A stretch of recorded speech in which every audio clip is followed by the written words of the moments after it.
एक अहम चीज़ ये भी समझने की है, जब हम नशे की बीमारी के ऊपर बात कर रहे हैं और हम जो वायलेंस है वमेंस के अगेंस्ट उसको नशे की बीमारी के साथ लिंक करके देख रहे हैं, तो ये भी हमें जानने की ज़रूरत है कि तमाम ही नशे के मरीज़ अपनी बीवियों पर हाथ नहीं उठाते। यानी ये समझना कि हाथ सिर्फ वही उठाएगा जो कि नशा करता है, ये भी दुरुस्त नहीं है। लेकिन बहुत सारे नशे के मरीज जो हैं वो अपनी बीवियों पर हाथ उठाते हुए आपको नजर आते हैं। बीवियों के साथ साथ वो अपने बच्चों पे हाथ उठाते नजर आते हैं, मुलाजमीन के ऊपर, हत्ता के अपने पेरेंट्स के ऊपर भी आपको तशद्दुद करते हुए नजर आते हैं। शराब की बीमारी या नशे की बीमारी कोई और चीज़ है, उसके साथ मारपीट का रवैया ये शराब की बीमारी के साथ लिंक्ड नहीं है। ये एक सेपरेट रवैया है जिसको आगे चल के सेपरेटली डील करने की ज़रूरत होती है। बिल्कुल वैसे ही कि शराब की बीमारी के दौरान कोई पेशेंट चोरी करना सीख लेता है तो फिर आगे चल के चोरी वाली जो हैबिट है उसको सेपरेटली डील करने की ज़रूरत है।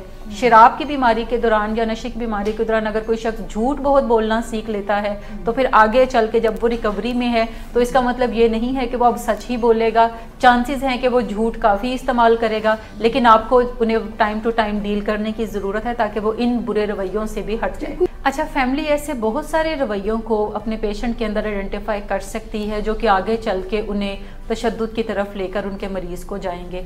इसको अगर हम कहें कि अपने रेड फ्लैग्स को आइडेंटिफाई करना शुरू कर दें कि आपका मरीज़ जब आता है तो वो क्या बात करता है, फिर आप उसके जवाब में क्या बात करते हैं, फिर मरीज़ आगे से क्या आर्गूमेंट पेश करता है, उसके जवाब में आप कोई आर्गूमेंट देते हैं, और फिर ग्रेजुअली ये चेन जो है ये किसी हाथापाई तक जाकर रुकती है या गालम गलोच के ऊपर जाके ख़त्म होती है।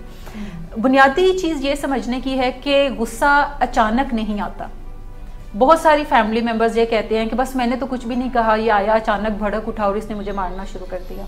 गुस्सा ऐसे आउटब्रस्ट अपना नहीं देता, बल्कि गुस्से को आप यूँ कंसिडर करें कि जैसे कोई चाय की केतली आप चूल्हे के ऊपर रखते हैं और उसमें ठंडा पानी डालते हैं। जब वो थोड़ा सेक लगेगा तो पानी बॉयल होना शुरू होगा, ग्रेजुअली आपको उसमें से बबल्स निकलते हुए दिखाई देंगे, और फिर अगर आपने उसके ऊपर ढक्कन रखा हुआ है तो वो ढक्कन जो है वो थोड़ा थोड़ा हिलना शुरू हो। एक अहम चीज़ ये भी समझने की है, जब हम नशे की बीमारी के ऊपर बात कर रहे हैं और हम जो वायलेंस है वमेंस के अगेंस्ट उसको नशे की बीमारी के साथ लिंक करके देख रहे हैं, तो ये भी हमें जानने की ज़रूरत है कि तमाम ही नशे के मरीज़ अपनी बीवियों पर हाथ नहीं उठाते।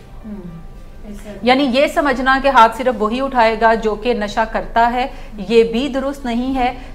लेकिन बहुत सारे नशे के मरीज जो हैं वो अपनी बीवियों पर हाथ उठाते हुए आपको नजर आते हैं। बीवियों के साथ साथ वो अपने बच्चों पे हाथ उठाते नजर आते हैं, मुलाजमीन के ऊपर, हत्ता के अपने पेरेंट्स के ऊपर भी आपको तशद्दुद करते हुए नजर आते हैं।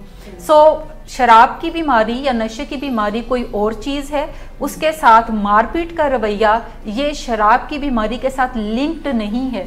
ये एक सेपरेट रवैया है जिसको आगे चल के सेपरेटली डील करने की ज़रूरत होती है।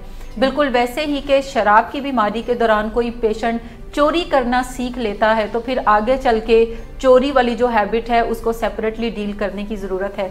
शराब की बीमारी के दौरान या नशे की बीमारी के दौरान अगर कोई शख्स झूठ बहुत बोलना सीख लेता है तो फिर आगे चल के जब वो रिकवरी में है तो इसका मतलब ये नहीं है कि वो अब सच ही बोलेगा।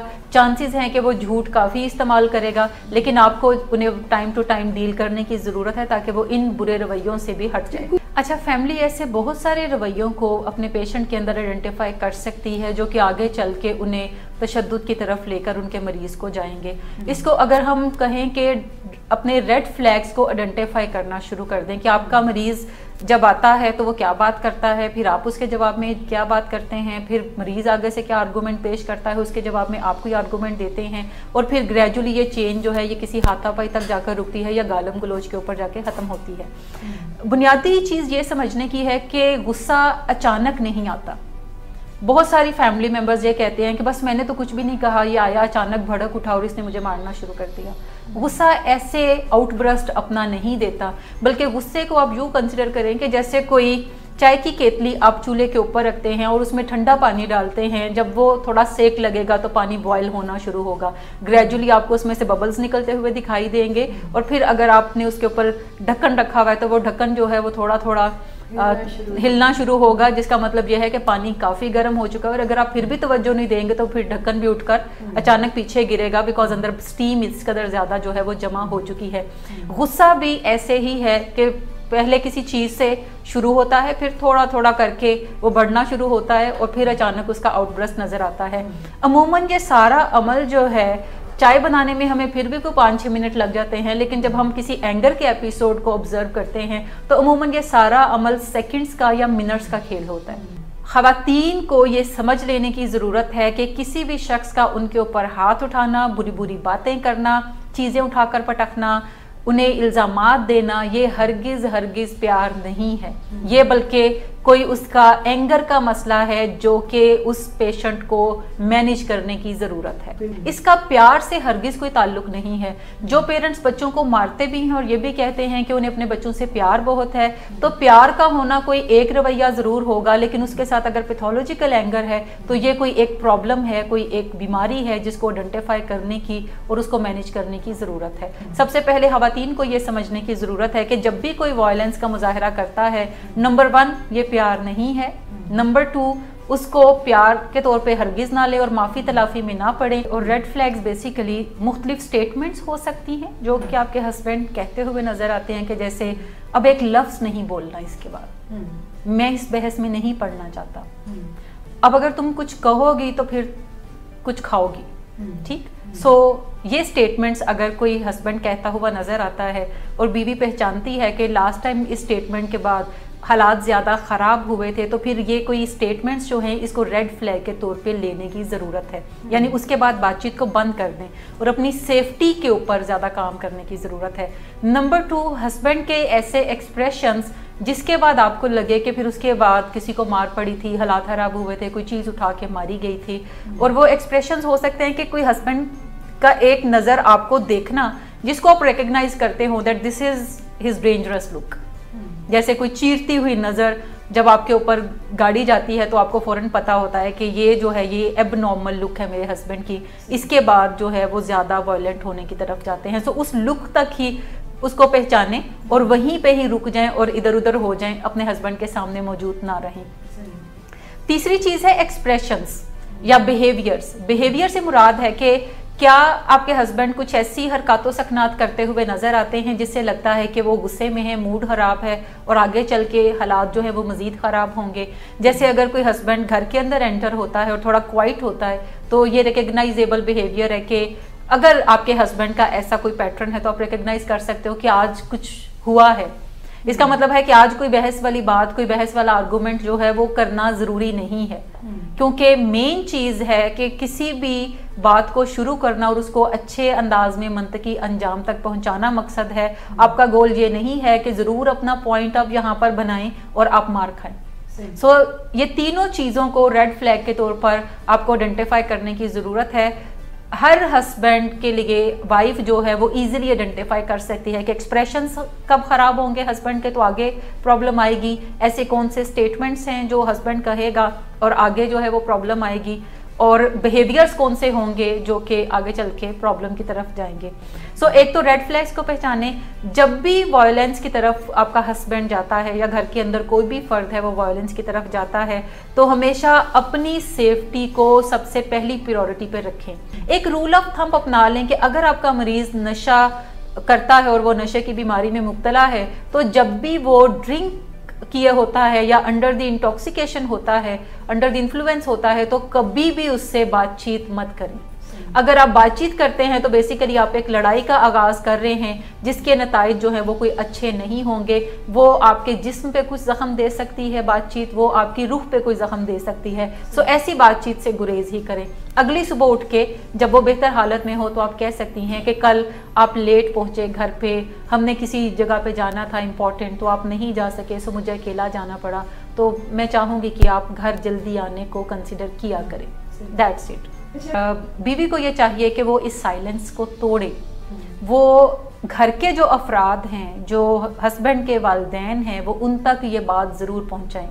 उनके बहन भाइयों तक ये बात ज़रूर पहुंचाएं जो उसी घर के अंदर रहते हैं, और उन्हें बताएं कि ये ड्रग्स करते हैं, जो कि एक बड़ा मसला है इनका, और ये ड्रग्स करके मेरे साथ इस तरह की बातें भी करते हैं, मुझे टेरिफाइड करते हैं। मैं चाहती हूँ कि आप तमाम लोग मिलकर इनके लिए कुछ करें। वो अपने अहले खाना से मदद जो है वो तलब करें। अगर वो अहले खाना मदद उन्हें फ्राहम करते हुए नजर आते हैं तो बहुत अच्छी बात है, लेकिन उसके साथ साथ वो अपने पेरेंट्स से, अपने बहन भाइयों से भी मदद तलब करें, या ऐसे लोगों से जो कि मरीज़ की ज़िंदगी में इन्फ्लुएंस रखते हैं, उम्र में बड़े हैं और मरीज़ उनकी बड़ी रिस्पेक्ट करता है, वो उनसे मदद तलब करने की तरफ जाएं। ज़्यादातर लोग मैंने देखा है कि जब आप ओपन करते हैं इन चीज़ों को तो वो अपने रवैयों को समेटना शुरू करते हैं। जो वायलेंस के रवैये हैं वो उनको थोड़ा कंट्रोल करने की तरफ जाते हैं। वायलेंस कोई भी इसलिए करता है कि वो दूसरे के रवैयों को कंट्रोल करना चाहता है, वो दूसरे शख्स पर अपनी हकमियत को साबित करना चाहता है। सो अगर दूसरा शख्स खुद ही गिव इन करता है और उसको हकमियत देता है, तो जिसको आप हकमियत देते हैं फिर वो थोड़ी और हकमियत साबित करता है। सो वो बार हमेशा बढ़ाता चला जाता है और एक टाइम आता है कि आप उस बार को क्रॉस नहीं कर सकते। सो बेहतर है कि आप बहुत शुरू में ही ये वाजिया कर लें कि क्या रवैये किसी के एक्सेप्टेबल हैं स्पाउस के हवाले से, और क्या रवैये ऐसे हैं जो कि एक्सेप्टेबल नहीं हैं। कौन सी ऐसी चीज़ है जो कि आप ज़रूर अपने अहले खाना तक पहुंचाएंगे क्योंकि ये आप एक्सेप्ट नहीं करना चाहेंगे। अगर आप बहुत शुरू से ही ये चीज़ें तय करना शुरू कर लें तो फिर आपके लिए ज़्यादा आसानी हो जाती है जब एक्चुअल आपको उन सूरत हाल का सामना करना पड़ता है। लेकिन हमारे यहाँ जब भी शादियाँ होती हैं बच्चियों की, तो सोसाइटी भी एक फेरी टेल बताती है कि शादी के बाद हम सब लोग हंसी खुशी रहने लगेंगे, लेकिन जब एक्चुअल शादी होती है तो बहुत सारी रियलिटीज़ से पर्दा जब उठता है तो लगता है कि ये एक रिश्ता है जिसको निभाना सीखना पड़ेगा। और बाज़-औक़ात आपका जो लाइफ पार्टनर होता है, जो बज़ाहिर आपको अच्छा नज़र आता है, जो आपके साथ बड़ा अच्छा वेल बिहेव करता नज़र आता है, उसके कुछ ऐसे रवैये भी हैं जो कि तकलीफ़ देते हैं। क्या वो आप तकलीफ़ को सह सकती हैं, या फिर आपको ज़रूर उन रवैयों को रिपोर्ट करने की ज़रूरत है घर वालों के साथ, या फिर अगर कभी बात हद से बढ़ जाती है तो इस बात पे भी ज़रूर मेंटली प्रिपेयर रहें कि आपकी ज़िंदगी अहम है। फ़र्ज़ करें घर में अगर आपका हस्बैंड आप पे तशद्दुद कर रहा है और आपको अपनी जान बचाना मुश्किल हो रहा है तो घर छोड़कर बाहर निकल जाएं। सेफ हाउस अपने लिए आपने पहले ही आइडेंटिफाई किया है। अगर कुछ भी ऐसा नहीं है तो 15 पे कॉल करें। आपको पंजाब के अंदर 15 पे अगर आप कॉल करती हैं तो पुलिस फ़ौरन पहुंचती है और वो आपको वहां से रेस्क्यू करने की तरफ जाती है। सो ऐसा कुछ ना कुछ कहीं ना कहीं पे ज़रूर होता है जिससे आप मदद ले सकते हैं। और ये जो पैथोलॉजिकल साइकिल है या विशियस साइकिल है मारने का और मार खाने का, आप इसको तोड़ सकते हैं और एक अच्छा रिश्ता जो है वो अच्छे टर्म्स के ऊपर निभाने की तरफ जा सकते हैं और एबिलिटी है। सो ये मत ख्याल करें कि आप इस चीज़ को परमानेंटली लाइफ टाइम ही सहेंगी, कहीं ना कहीं आपको बात ओपन करनी पड़ेगी। सो आप पहले से ही तय कर लें कि किन रवैयों के साथ आप चल सकती हैं और किन रवैयों को आप एक्सेप्ट नहीं करेंगी, और आप रिपोर्ट करेंगी घर वालों को या फ्रेंड्स को या फिर घर के बुजुर्ग को या फिर पुलिस को, और आप उनसे मदद लेंगी।